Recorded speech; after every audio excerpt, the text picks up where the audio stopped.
This Sunday. Every Sunday, side by side at the microphone, from the green light to the speed trap, Chris Switzer and Ray Garino calls them as they sees them, and you better believe them. Here, relevant news, biased opinions, and outright bullshit regarding every aspect of automotive culture. Gasp at mechanical trickery never before revealed over FCC-regulated airwaves. Thrill to the explosive tension as Chris and Ray cuss each other down the track and barrel roll across the finish line, laughing at certain disaster as they shake hands for the devil. All that and much more this Sunday at high noon on the Motormouth Radio Hour. Call in and speak live with the Wizards of Speed and live feed, Chris Switzer and Ray Garino. Bring the whole family. Kids under 12 get in free. Every Sunday at noon on WHPC. Take the Long Island Expressway to the Meadowbrook Parkway and look for the sign saying no parking on the expressway and no express service on the parkway. Go right on Highway 24 to Garden City. $2 all-day parking includes pit pass. Sunday!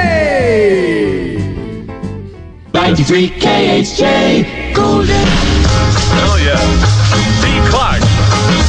Boyle Heights. Hey, little girl, man. Hey, little girl in the high school sweater.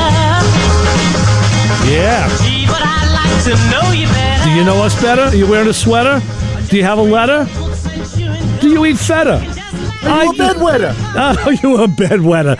Well, then you've tuned in successfully to Motormouth Radio, Long Island's only automotive talk show, with your hosts, Ray Guarino and Chris Switzer, here to throw the automotive bull around a little bit.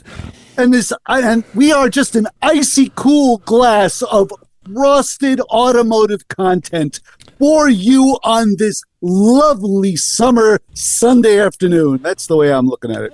Yes, very true. And we are all actually vetted by the SPCA, the Society for the Prevention of Cruelty to Audiences.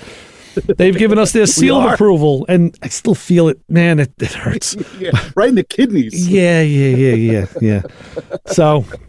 So listen, I want to say something right off the bat. First of all, it's a call-in show, so you can call in at 516-572-7440. Imagine that. Check us on social media, Motormouth Radio on Facebook, and real_Motormouth Radio on Instagram, real_ Motormouth Radio on YouTube, Motormouth Video on YouTube. And that's what I want to say. Yeah, I'm writing this down. Big shout out to our friend Keith down in Florida. Oh, Keith comes in on the Thursday night show quite often, and he said, "Hey, Ray, he'll leave a comment. He says, just let you know, I started now listening to your show through YouTube." And he can't get his ears to stop bleeding. Well, that's a whole other story. Yeah, I mean, he's got other issues with the stuff he works on. But he says, the reason is I could listen through the streaming services or whatever. He says, but I want to give you the credit on YouTube, of the watch credit, the watch time. Plus, and he'll make a little comment like last week. He just said, "Hey, great information about gas tanks." Right. So what does he do? He turns the show on, then walks away. I know people who are helping their friends out that have channels, and they put it on autoplay. A guy might have 50, 60 videos. They put it on autoplay. As they watch it, they go to sleep. They let it go through the night. They let it go all day, just so that credit now, they get the credit, the watch time. That's cool. Now, we're nowhere near needing that right now because we're subterranean, but every little bit helps. And Keith understands the metrics because he's got a channel. And, be like Keith. Even if you put it on, you want to listen to it through there, you don't have to watch. You could listen and, and certainly, throw up a like if you like what you see, or not a like, but then tell us what you don't like. Drop a comment. Yeah. We'll reply, believe it or not. Yes. So thank you, Keith, for whenever you hear this. Mm-hmm. We'll reply it with either a thumb or another finger. We've been known to... No, we don't do that. We don't do that. No, we don't. I don't do any of that. But boy, did we want to a few times. Yes, we have to keep it professional right here. Yeah. Here at this fine upstanding program, where we have disclaimers abound, the views and opinions of Motormouth Radio, and not necessarily the views and opinions of WHPC. Oh, hell no. All other stations. No, they don't understand us here. They really don't. No, and it shows. Yeah. Well, we try. People don't talk to you in the hallways, do they? Well, on a Sunday, yeah, I got Kim, I got Rob, and we, it's a veritable class reunion. But otherwise, by the way, that was a very good imitation Kim did of Rob on the prior show. I know that was good, right? I was chuckling. I thought that was, and so if you're watching this on YouTube, you missed out. Sorry. Yeah. Kim will have to do it on her show, and then you have to listen to that. So what's up? I heard there was some automotive rumblings coming out of the Nutmeg State. I heard that there was some some noise coming out of a certain garage. Let me tell you, there's some back patting and some butt slapping, and we've made a successful repair on the Mazda CX-9. Oh, okay, good. Yes, with one little speed bump, with one little caveat. Yeah, we made a new engine. We made a successful repair. No, this time I was steadfast. I was going to change because I had a miss, and I didn't have a code. I was going for the fuel injectors, and with 103,000 miles on it, it's possible. Now, the injector that was giving me trouble was probably the second one, because I actually did get a code, but I think I tripped it myself. I was getting a 302 code, and I think I messed up a little bit, but it popped up twice. Right. So I'm like, okay, I can't get the screwdriver in there to do my fuel injector check. Like, you have that sophisticated piece of equipment. I had to check for fuel injection performance. I had a long screwdriver. Yeah. Because I would take the long screwdriver and I put it up to the injector as the car was running and put the handle to my ear, and you'd listen to the pulse that the injector would create as it was operating. And I told you, there was one time where I heard click, click, click, click, which was a good injector, and then I heard a thud, thud, thud, thud, which was on the Explorer was a bad injector. Well, I couldn't do that because I had the plenum in the way. So I just went, that's it. I'm just going in, taking everything out. And that's what I did. I ordered a set of Bosch fuel injectors, ordered a set of Motorcraft coils, and I was going to use my longer plug. I told you I had a problem with plugs up. Yes. I have a problem with sounding like Foghorn Leghorn here. I had a problem with the plug length. Correct, yes. Give me grief. So I had to go and get a set of Denso plugs. Right. So I did. I went and got a set of smaller size Denso plugs. Just a side story, I go over to the Napa, one Napa by me, and I walk in and I explain what's going on. Plug's too tall, Motorcraft coil, which is a stock coil for this car, is not going in correctly. It's sitting up a little high. And the guy literally, after I gave him my tale of woe, the guy was like, I can't help you. All I can tell you are these Autolite plugs. And I'm like, no, I got those. I don't want to put those back in the car. I'm not really a fan. So throw everything back together. I go back to another Napa store on the other side of town. And those guys were younger guys and more willing to help. And one individual, young guy, said, I will cross-reference these and see what I come up with. And I was like, dude, you're awesome. And he came up with a set of Densos. And I went, that's good. All right, I'll swing those.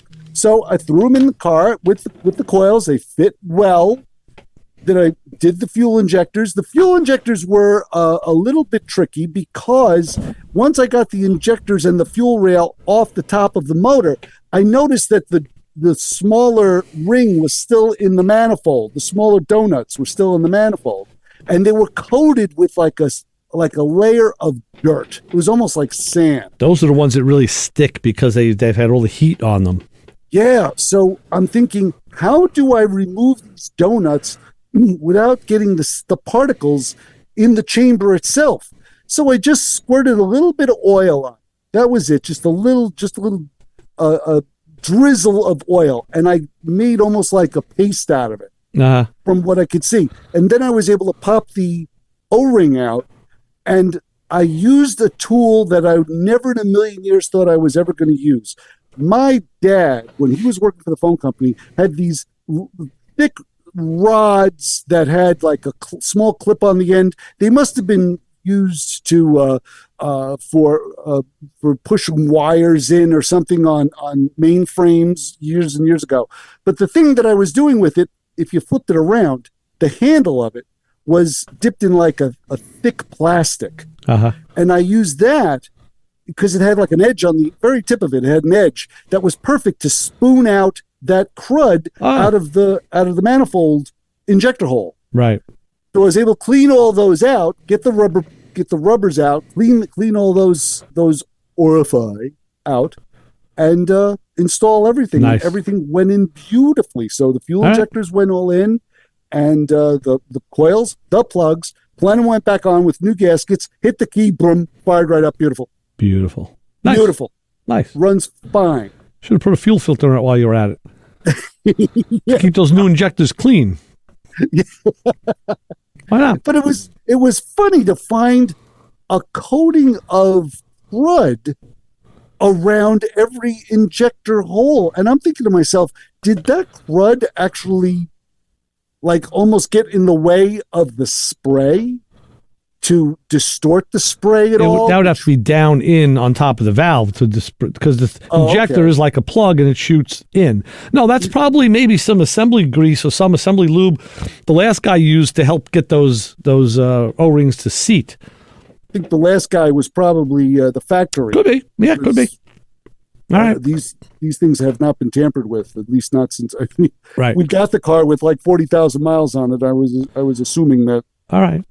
fuel injector was not disturbed. Well, so we'll call that a win. So it worked out very well. I was very pleased. I got it all together. I also worked on the hottest day of the week, which was Monday, at least I think. Yeah. And I know you'd probably be pleased with that I was in the garage. I had the car backed into the garage. And I come to realize when you have that big Mazda in a two-car garage along with the Chrysler, you can't open a drawer on the tool bench. I'm serious. I got you. I know. Both of the side view mirrors were tucked in on the Mazda, and I can't see as I'm backing up, and I have like snow blower, and I have a chair back there, and I have the creeper that I'm almost hitting. Yeah. It's like it's all going to crash into shelves, and of course the rear view camera has the audio, so it's a beeping sound, and that is going completely nuts because I got the Chrysler on one side, I got the shelves on the other, I got the snowblower behind me, so you just hear this steady beeping, like beep. How many pictures? That's going in your head. How many pictures did you send me? What? We're up to 20. What? Yeah, 20 so far.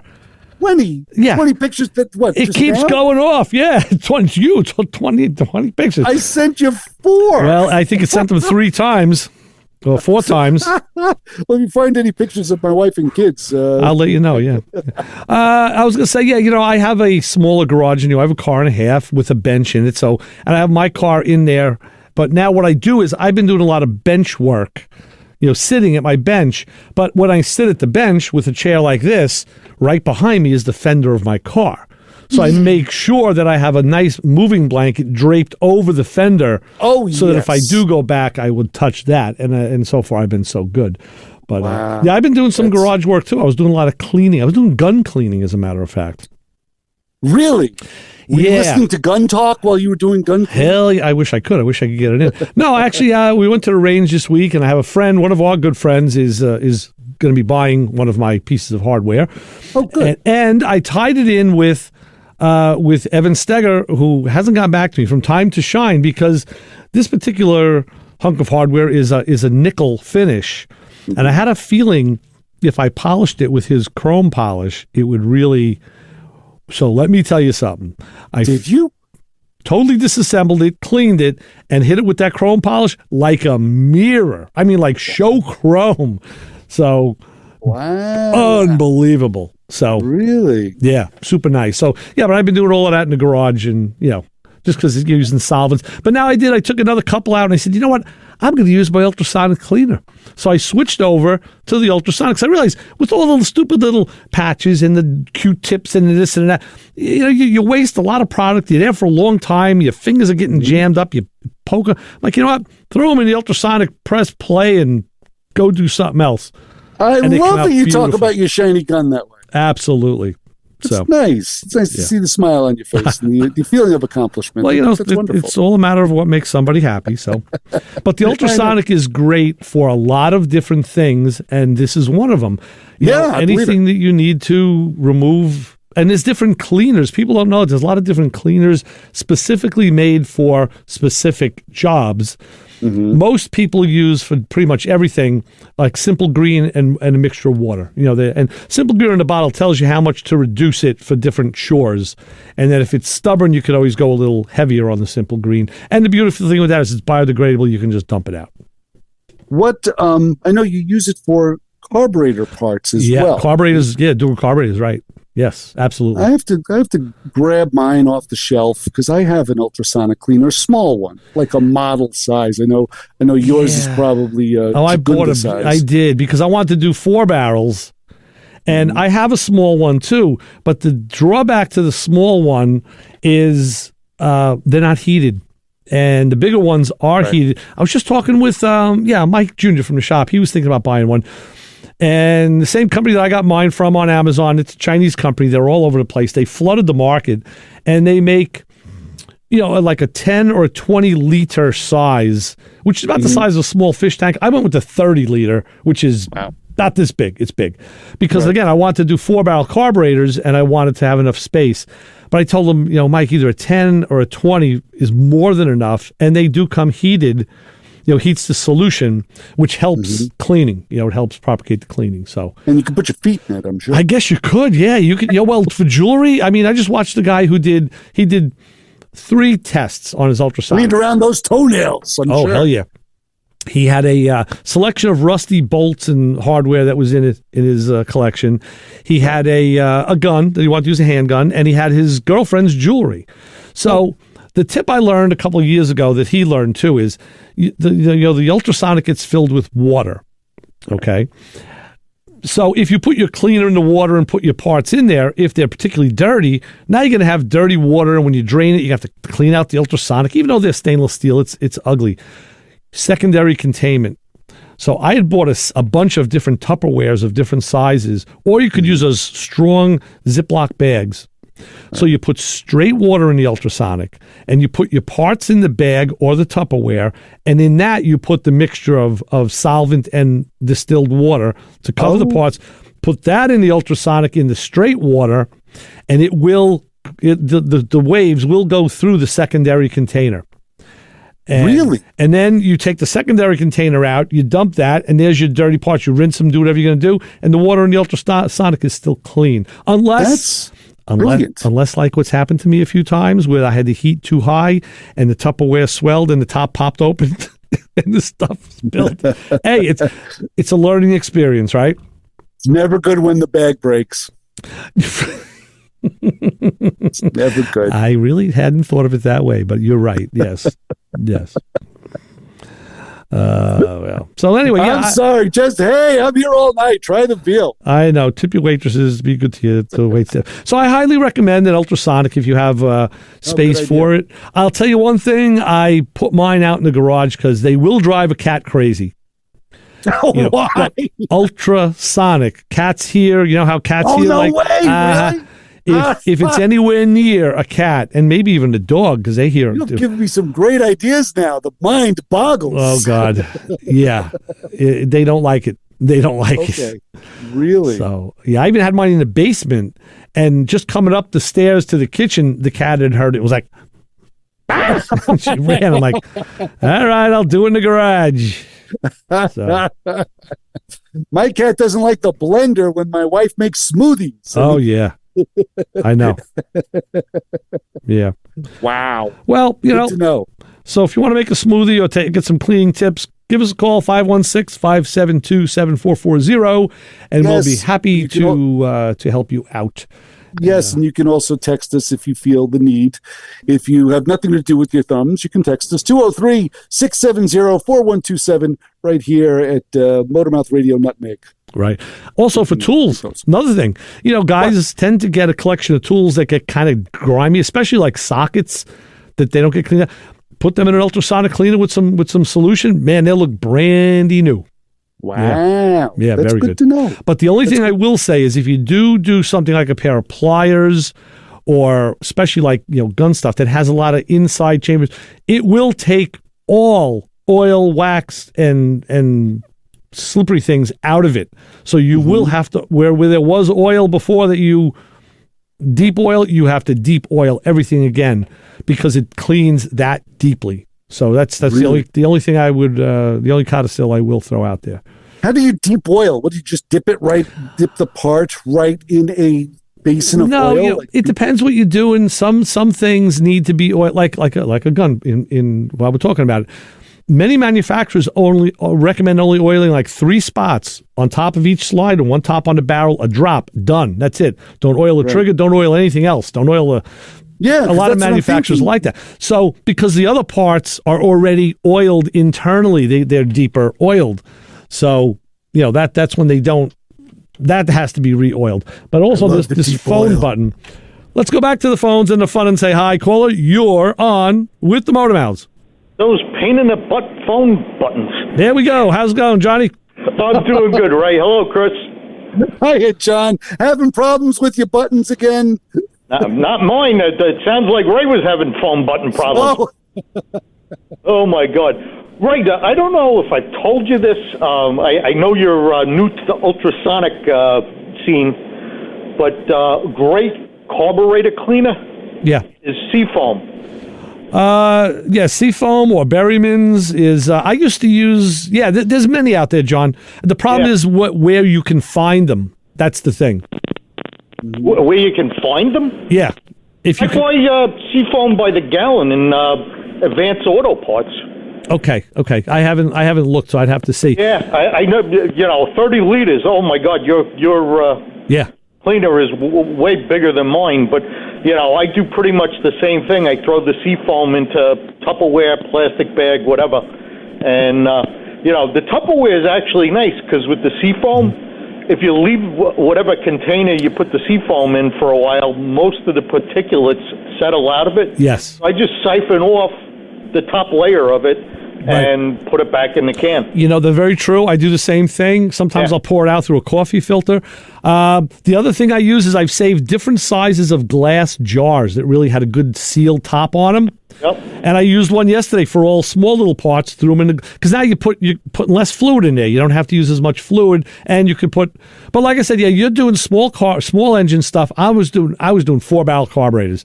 So I needed the space. I really didn't want one that big, but I said I got to fit the stuff in, and I didn't want to do it in 2 cycles. I want to do it in 1 shot. So right. I'll probably buy a smaller one at some point. Just so I don't have to use the monster all the time. Yeah, I gotcha. I have the Harbor Freight one, which is heated. Right. And I've had it for, 4 or 5 years. Yeah. So they work up, Yeah. The bang for the buck is pretty good. And like I said, you do jewelry. You can do your jewelry, your wife's jewelry. It comes out phenomenal. Beautiful. Oh, yeah. Tool cleaning, like you said, it's sort of like having a chainsaw. Yeah, what can I cut next? Right, exactly. Give me something to clean, damn it. Yeah, whenever I take the chainsaw, I'll just trim that. Yeah. And the next thing you know, you got a yard full of waste. Yeah. I'm going over to the neighbors, Marge. I'll see you later. Where do I stop? Right.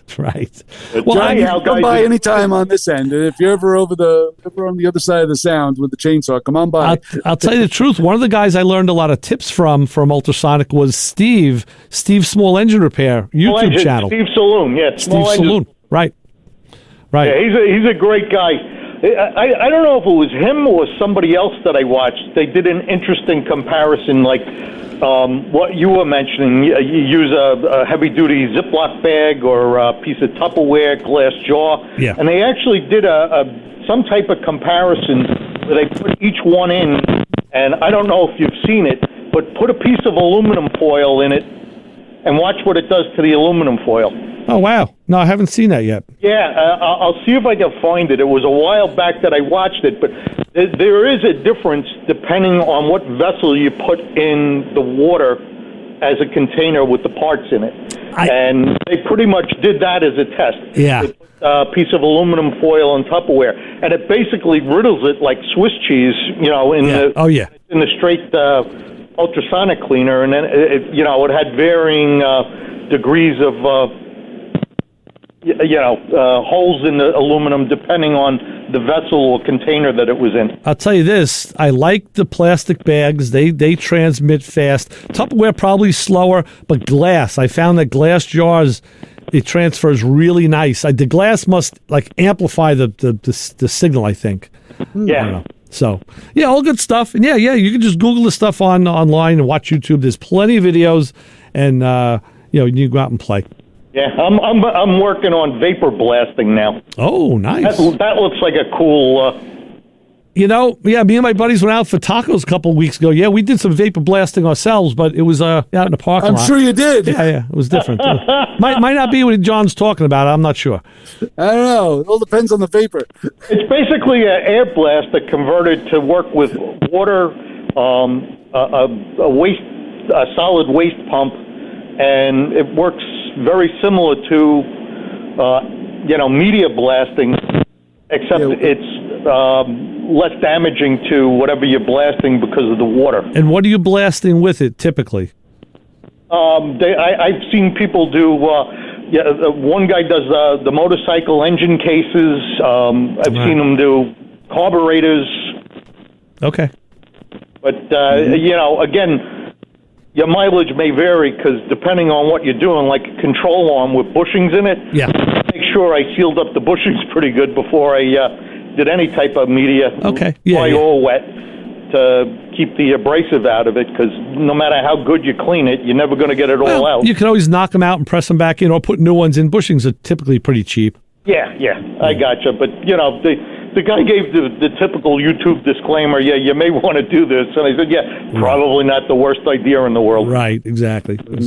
Anyhow, guys, enjoy the rest of your day. Enjoying the show as always, and I'll talk to you next Sunday. All right, John, you got it. Thank you. All right, thanks, John. So long.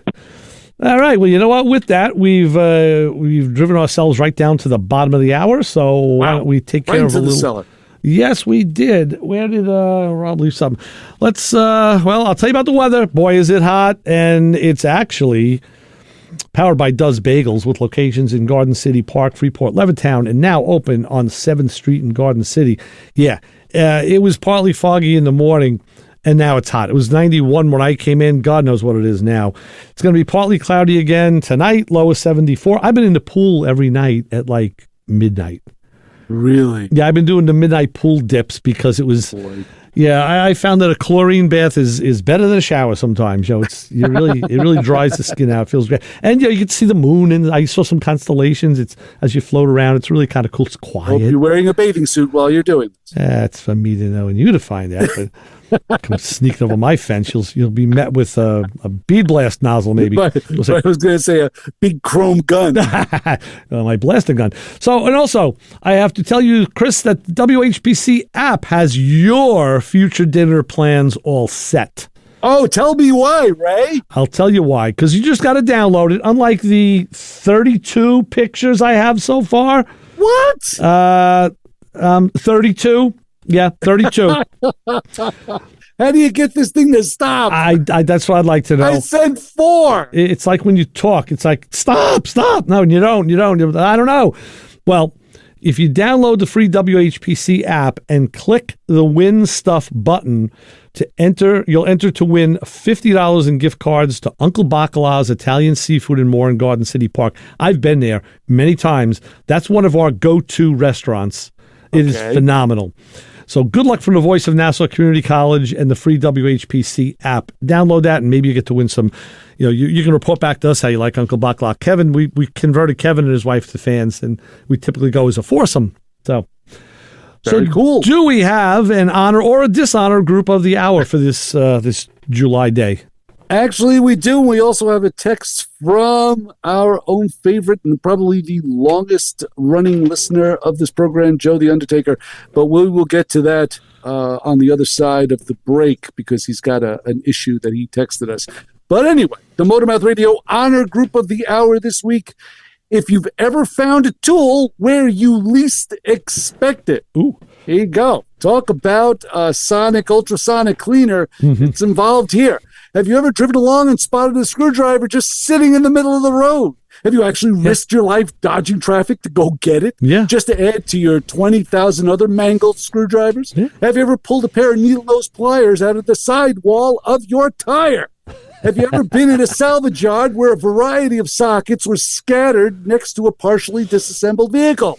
So, if part of your tool collection was acquired by picking it up, wiping off the dirt, and chucking it in the ultrasonic cleaner before you chuck it in the toolbox, then you are part of the Motormouth Radio Honor Group of the Hour this week. And no, we do not confer during the week to discuss the Honor Group. It just falls into place this way. And I think we all have picked up tools on the street, and they become the ones that like you throw in the car, or those are like your A, B, or C tools. That may be a top line, unless you find something that was really new that a guy dropped. Then it's like, ooh, I found a nice little nugget here.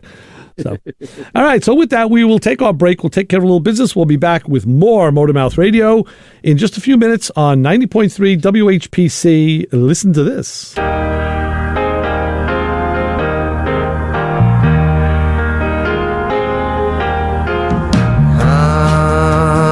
August night and the leaves hanging down and the grass on the ground smelling sweet. Whoa. These guys are the kings of rock. There is none higher. So cool.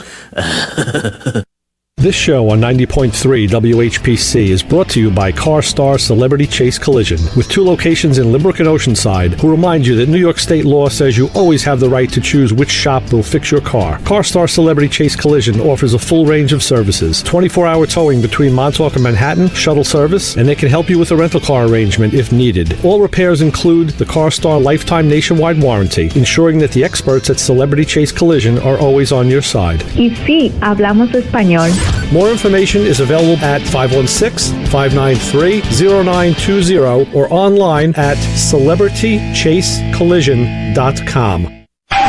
You're listening to the Motormouth. Well, I'm standing in my garage in my Speedo. I bet Motormouth Radio is on right now. Are you guys on the air, or did I call too late? Motormouth! How you doing? Great program. I've been listening for about 10 minutes now, and you guys are boring me to tears. It's real fun listening to you guys on stinky Wi-Fi. Appreciate y'all letting me on Motormouth Radio. Oh, I've been listening.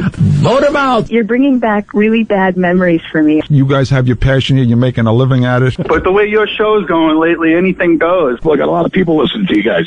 Our trained staff of 2 will help. The phones are on fire. Hey, Chris. Hey, Ray. Hello. You guys sound different on Sunday than you do on Thursday. I'm enjoying the show today. Quite frankly, there are better things to do with your time. I like your style. I like that you give each other grief. That's good. I know those dozens of people out there who are tuned in today. Yeah, I want to know what the is wrong with my car. I don't want to take over the whole radio program because then we'll shoot the ratings down. Motormouth! Me and Kristen are going to be the future Ray and Chris. Appreciate all the good advice. You guys do a great job. Love it. So you got to make up your mind. Do I follow the manual? We told you what to do. You still didn't want to do it. And the owner's manual tells you put high test in. You don't want to do it. We say follow the owner's manual, and then you get ticked off at us. What do you want me to do? I'm not getting ticked off. I just I am. I have a heart condition. This is not right. There are answers, sometimes correct ones, and we may have them.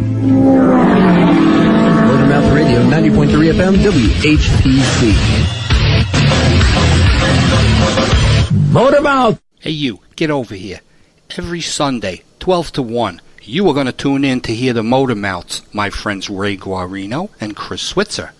90.3 FM, WHPC. You might learn something.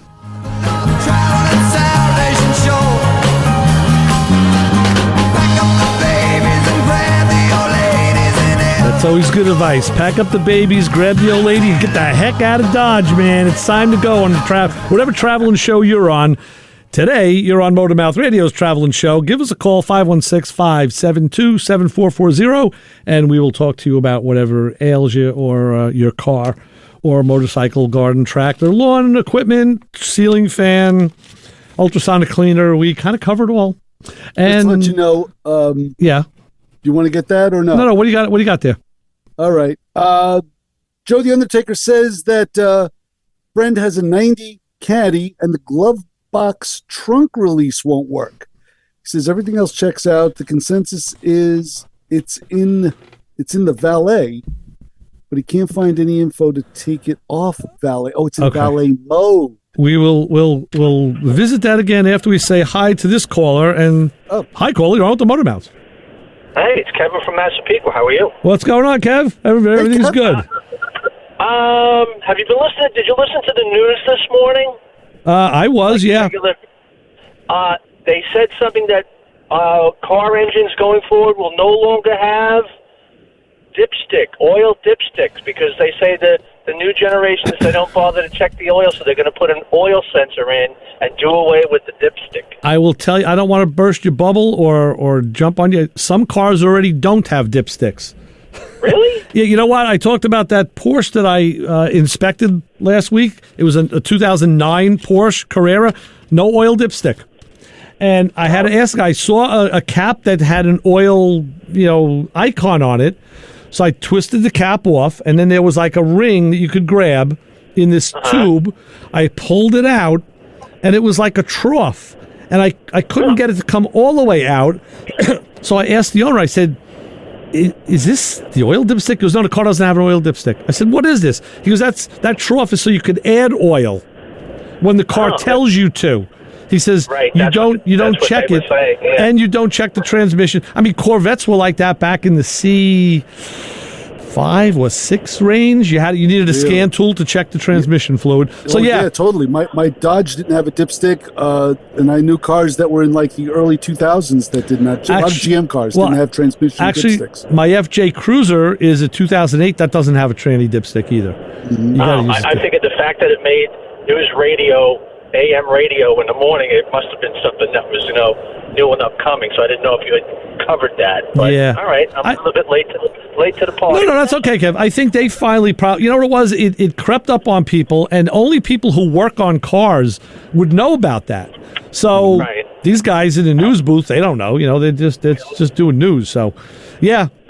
One more thing. You guys, that's why I called. Yeah, excellent. Thank you for that. One more thing we lost in our cars was the dipstick. Yeah, there you go. Yeah. All right, I'm on my way to a baby christening. I was on my way, and I figured I'd call in and give you some information that I didn't think you'd already know. All right, well, enjoy that christening and have a drink for us. And you got it. Stay cool. Enjoy the AC. Thanks, Kev. Thank you. Bye-bye. Thanks, Kevin. Bye-bye. Bye. All right. That was a good question. It was very poignant. That was, and not everybody. There's never a dumb or a stupid question, especially on this show, because there's a lot we don't know. But a lot of people don't know that those, there are not dipsticks for a while. Right, so. and you would totally expect the car to tell you when it needs oil. Yeah. That makes perfect sense. Although I think I told you when I rented that Malibu, the first thing I did was check the oil and pull the dipstick on it, and of course the oil was like this little tiny drop, this little half a pinky finger of oil on the dipstick. I was like, that's not good. Yeah, no. But I'm thinking, how much money is a company going to save by omitting that, by taking that out of the engine bay? What are they going to save? They're going to save cents on a dollar. Maybe more. I mean, you have the tube, you have the dipstick itself, which is calibrated to the engine, so there was a little bit of work done there. The newer ones have a plastic end with an O-ring on it, so I don't know. I don't know how many cents that comes out to, but apparently it was enough that they said cut it. Yeah, pricing it out, and that is something that I've realized in newer cars. When you look at a brand new car, you can almost see where the cost cutting happens. Yeah. Like they only put one key lock on the door. Or now that it's not even a key lock on the door because you have the fob. So they don't even bother. And I know. And funny thing, go back almost 100 years. That 27 Rio that I inspected only had a door lock on the passenger side, not the driver's side. Had a button that went up and down. And I asked the Ray, who was the president of my LA club. By the way, I spoke with Gary and Lorraine. They said, hi, Chris. They said, I talked to him yesterday. Tell him I back. And he said, yeah, because back then you were supposed to get in and out of that car on the, the street side, or the curb side, so they didn't put a lock in the driver's door. They said, get in the other side and slide across. Wow. So sometimes everything old is new again, which, for different reasons, of course. But right. Yeah. No, very true. But just getting back to Joe's issue, it's probably, I would think Joe is right. It's in valet mode if it's not working, unless there's a fuse blown on the in the circuit that would power the trunk from the glove box. All right, so what isn't working again? Because I was a little preoccupied at that time. What is not working? He says that his friend has a 90s Cadillac. Okay. And the glove box trunk release will not work. Okay. He claims everything checks okay. We don't know that from here, but the consensus is that it's in valet mode. All right. So I'm assuming that you're going to have to dip into the computer there. Owner's manual. And Owner's manual should tell you. But I'll tell you this, I installed a trunk release on my Pontiac. So typically the way they're installed on all cars is battery voltage from the fuse box through a fuse to that button, and then the wire goes back to the latch where it grounds, because you want to have power on if you don't have the key. Like in my case, if you lock the key in the trunk. So I don't know. Joe said he checked. Who would do that, Ray? Some idiot at a car show. You never know. These knuckleheads do the stupidest things. But no, what you would do is you could, if you have access to the switch in the glove box, you could pull it out and check with a test light to see if you have voltage on one side. Then the other side, you should have no voltage. Put the test light on the other side, push the button, you should have voltage over there, because now you made the connection with the switch. Mm-hmm. And then if you go back to and you could also go to the fuse box, of course, and see if the fuse has power, if the fuse is blown, that could happen. And then you go to the back. I would open the trunk with the key, and with the Caddy in a factory wiring setup, it'll be maybe a little harder to get in, but you might have to remove the latch from the trunk and pull it out to get access to the connector, because they probably tuck it in. But you check that again with the test light. Right. Maybe the latch, maybe the solenoid is at fault. Maybe the solenoid on the latch unit just isn't working. Or also you have a ground that you got to check. Make sure that ground is good. And, good idea. And it's a very simple circuit with only a few components, but fuse, switch, solenoid, ground would be my top four. And then, of course, it could be a bad wire or, pinch wire, but you have to look. Right. If you have 12 volts in the back, the wire going there is good. So that sounds like a good place to start. I'm also having a similar situation with the police truck. Okay. But like I said, let me back up a second. It could be, though, like Joe said, in valet mode. And then the way to decide that is, the owner's manual should tell you. Right. To get you into the computer to get you out of that. Right. Which very well can be. I totally get that. But yeah, the truck has been, not that it's been giving me problems, but I noticed something. When you sit in the back seat, you can't hit the power window button and have the window operate. Okay. From the back. Now I'm thinking, of course. Well, right. It's a police truck. They don't want you to do that. They usually just cut the wire. Right. So, of course, I do some research on it, and there's a plug that is built into the harness where if you unplug it, you deactivate those windows. Got it. Now, here's my question. This is something that I found incredibly interesting. I go and get access to where that plug is, and I see that it's plugged in. Okay. So those windows should be working. Mm-hmm. So I did exactly what you said. I checked it with a probe. I got power on both sides. I'm like, okay, the windows should be working. Now, mind you, you can work them from the driver's panel, from the driver's switches. Okay. Just can't work them from the individual switches on the back door. So, of course, now I got the switches out, and I'm probing those, which both have power to them. Mm-hmm. Got it. But the window doesn't work. So you're thinking, okay, there's a messed up lockout switch on the driver's door. So I go check that.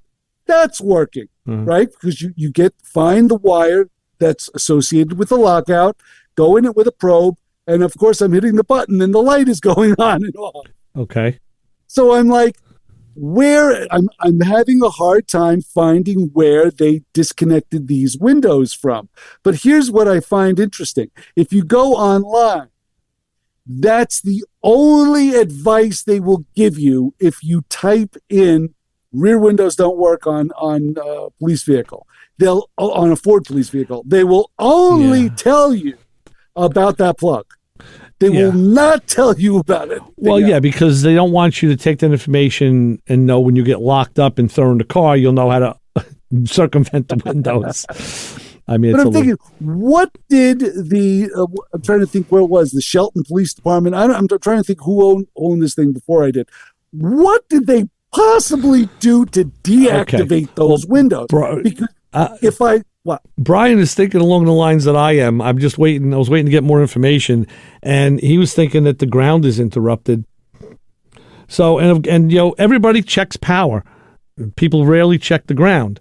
So you want to make sure that the ground circuit is in effect, operational.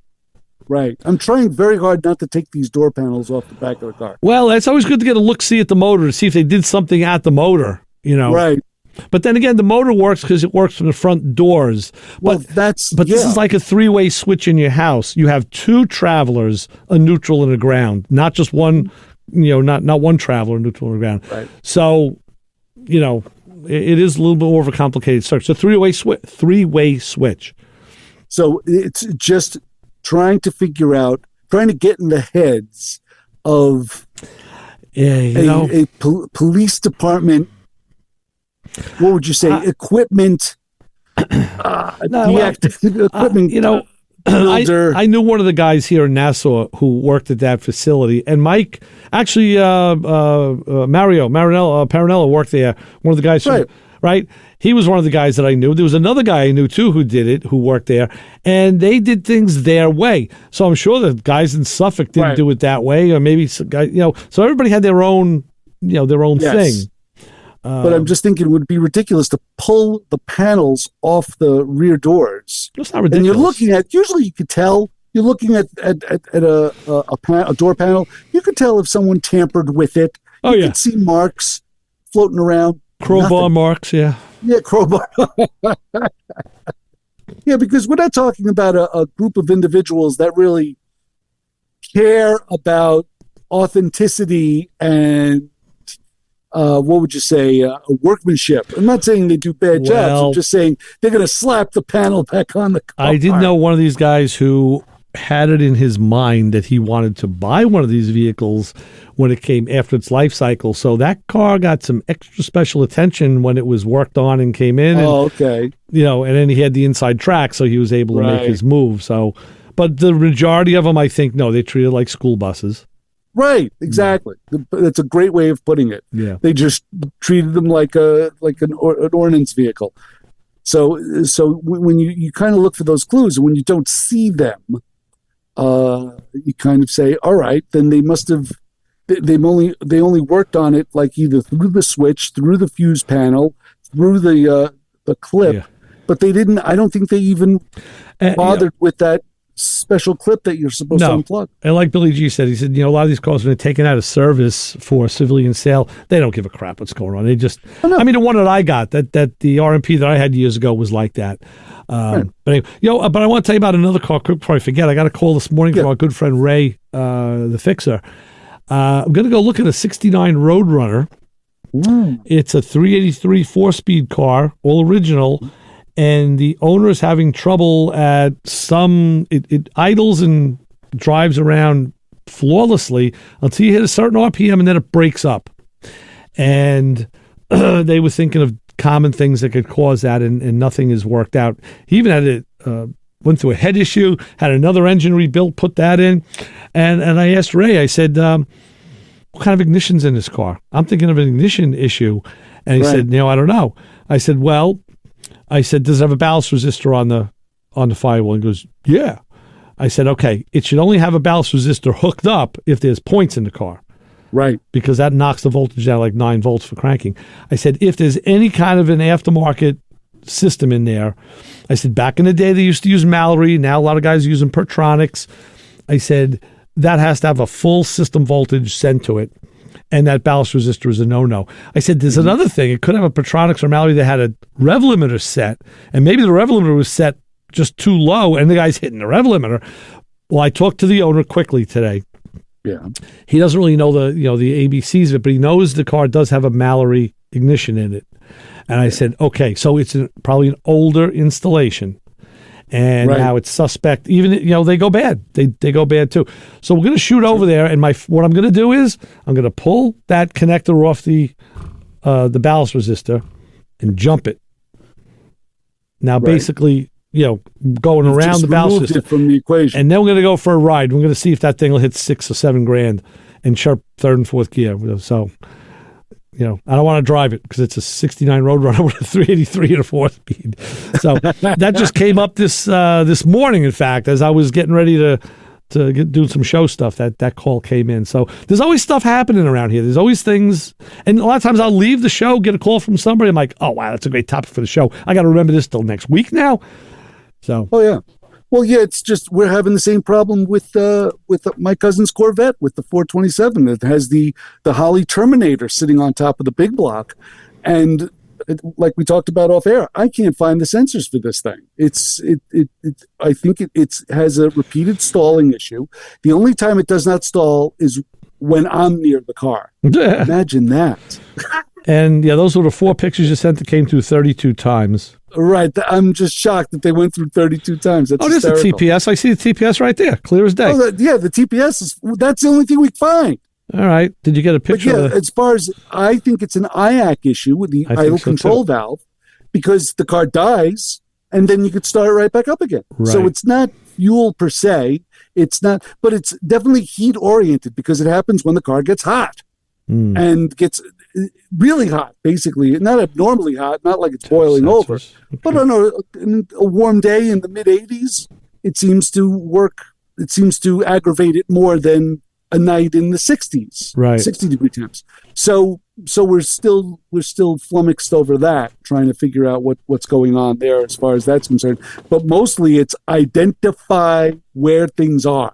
Mm-hmm. And when we're talking about a slick and exotic corporation like Holley, which you know how much I love them, we don't know where anything is. This is another. So like I said, I have a couple of sites saved that I've used for technical support, and I'll see if I can get a diagram for you on that and see what we can find. It's got to be there. Obviously, there's a, and then like I said, he could set his own screen up with the sensors that he wants to see, right. And you could put, if you just want to see, TPS timing and IAC, you can do that. You can just look at those. You just want to see timing. You can do that. And this is what aggravates me personally is that it's not stock. So you don't know who messed with this thing. We don't know. We don't have any reference. We don't have a shop manual that we can refer to. So it's I kind of go like, I get a little aggravated over that and that's why I like my stuff stock. Just keep it stock.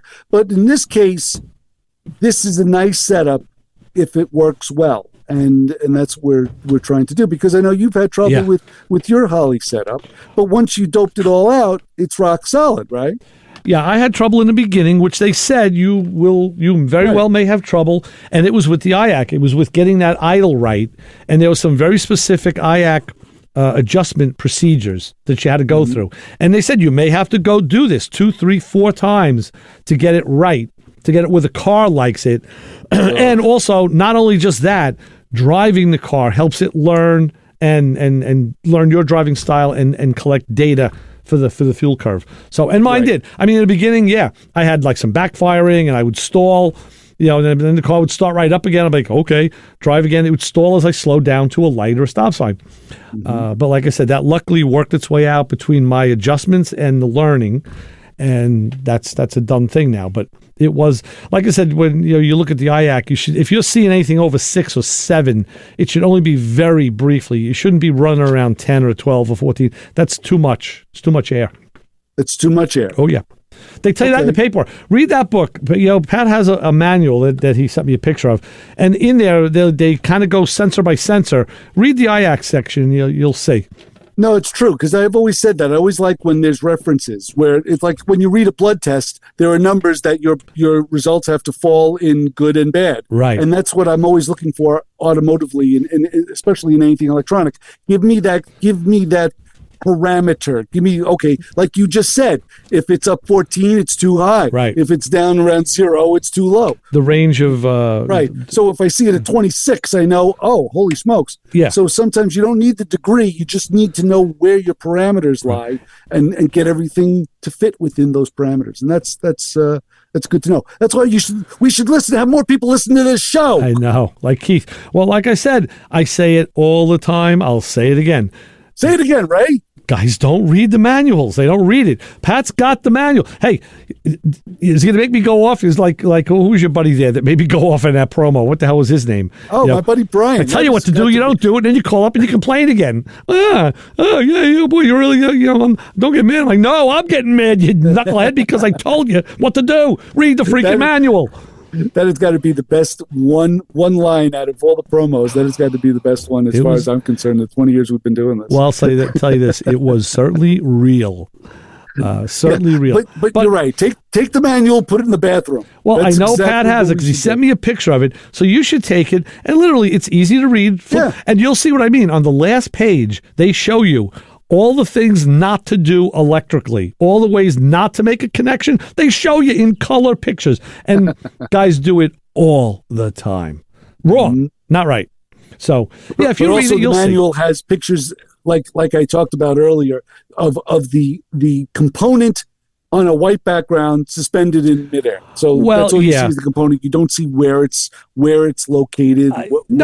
Sometimes you want to see that so you can say, okay, I can identify it when I see it, like in a parts manual. Exactly. But it would be nice if there was a call out, I don't remember seeing it in the manual, but like I said, I'll look and see on the sites that I use if I find something like that for you. Cool. And, it's got to be there. And usually it's in the back on the base plate because it's, it's got to be manifold vacuum. And if you notice from the 32 pictures that I sent you, you have the distributor. Of course, it's a Corvette exclusive. You have that distributor cover. And it sits very close to the back of the Turbinator. Right. So you really can't see behind there fully. Right. Like you can kind of almost get your fingers in there, but after the car was running for a certain amount of time, it gets a little hot. Hey, take a look when it's cold. Maybe unbolt the thing, take it off, and get a real up close and personal look. That is true. Mm-hmm. That's if the owner allows. So we're gonna do it when he's not home. We're gonna get an up close and personal look at the parking lot. What do we tell people when I go out there? Because Kim is coming in to do Thunder Road Best of Springsteen, and her fans are not going to sit still for us being on overtime. Yeah. Don't follow us home and wear something flimsy. You got it. All right. For Chris Switzer, Ray Guarino, Motormouth Radio out. We'll be back next week on 90.3 WHPC. See ya. Thank you both for listening. See you back.